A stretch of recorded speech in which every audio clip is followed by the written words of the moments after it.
انا بقول كفايه كده يا عمر. كفايه ايه؟ احنا قربنا هنكمل وهنحقق رقم جديد.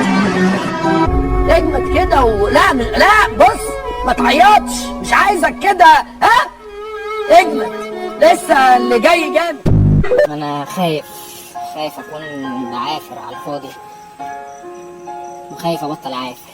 طبيعي وانت في السن الصغير ده تكون تايه بين احلامك، بس صدقني هتكون بداية طريق احسن ليك ربنا كتبهولك. لماذا استسلمت؟ الحياة معركة. لماذا رفعت الراية البيضاء؟ لماذا تركت الحمقى ينتصرون؟ وعند أول اختبار هزمت، وما جاءت بك أمك للحياة إلا لتنتصر، لا أن تهزم روحك. هو انت فاكر نفسك لما تبدا دلوقتي هتتساوى اللي تعبان من اول السنه؟ لا عمرك ما هتتساوى بيه، ده كلام الشيطان. فتكون نتيجته ايه؟ طب والله ما انا مذاكر، والله لا انا قاعد، ما انا خلاص بقى ربنا مش هيساويني باللي تعبان من اول السنه، صح؟ كلام لوجيك جدا، منطقي جدا. ما الشيطان ده ابن لعيبه، شيطان اسمه شيطان. فالشيطان عايزك ما تشتغلش، ما تستارتش اصلا، ما تبداش تشتغل اصلا. ليه؟ هو عايزك تبقى فاشل، هو عايزك تبقى ضايع، صح؟ ايه الرد على السؤال بسبب الشيطان؟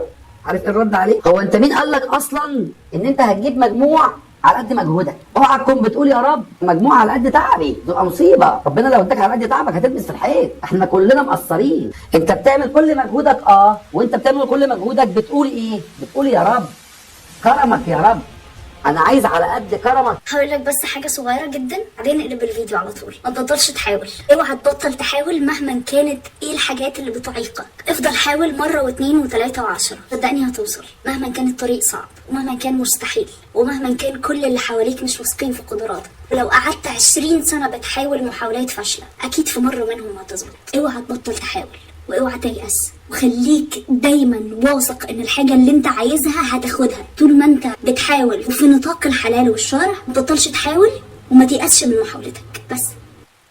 وايه يعني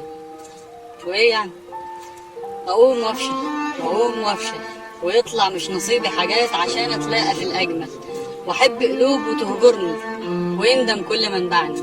حياه وعايشها طول او عرض، في خيرها بغيرها. ايه يعني؟ انت مستني تنجح كده وانت قاعد ازاي؟ ولا يكونش مستني واحد يجي ياخدك من ايدك ويوصلك لطريق النجاح؟ لا، قوم وجرب وحاول وافشل وحاول تاني لحد ما توصل. النجاح عمره ما هيجيلك وانت قاعد مكانك، لازم انت اللي تروح له، لازم انت اللي تقوم وتجرب لحد ما توصل لحلمك. علشان صدقني طعم النجاح احسن بكتير من طعم الفشل. قوم وجرب.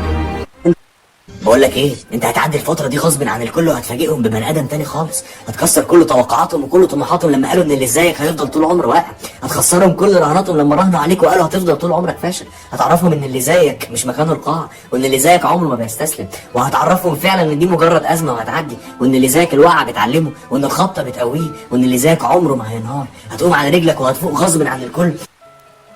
لكل طالب يحمل هم مرحلته المقبلة ويفكر بعثراته السابقة، لكل من أشغله فكرة وزاد همه، اطمئن أنت بعين ربك. ما خلقت ليضيع جهدك، ما زرعت بغير أرضك، لن تكلف فوق طاقتك، سيسهل الله أسباب نجاحك. ستعبر هذه المرحلة مثل ما عبرت صعوبات أمسك. اعرف قدراتك واكتشف مميزاتك. الله لقلبك وأحلامك.